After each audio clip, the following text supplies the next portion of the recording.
Geldiğimiz davet edirəm, seçmə kartlarım, listemiz sahib çıkarlar, listemiz 217. Gençlerimizi davet ederek seçme. 217 listemize oy vermeye. Vala katıldık. Bu seçime teşvik etmek için milleti ve herkesi bu bir vafa borcudur.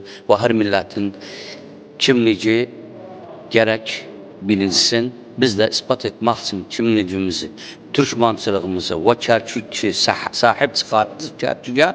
Bu seçimden yer herkes katılsın ve geçsin istediği adaya ses versin. Duaylar Allah-u Teala'dan bütün adaylarımız iyi ses getirsinler.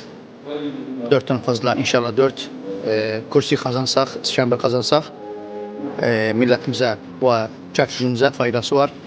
Allah muvaffak etsin sizleri ve bütün milletimizi. Buradan biz seslendik bütün Türkmen milletimize, değerli kıymetli milletimize.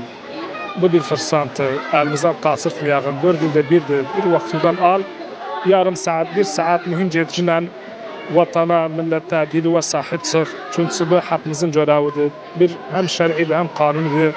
Öce etmese o da günahkar olsan, bu sesler hiç yere onda bize aziyet verilir, milletimize aziyet verilir. Cidden kaymağımızı 217'ye oyumuzu verelim. Bugün 4 adayımız var. Biri bilen iyi elhamdülillah.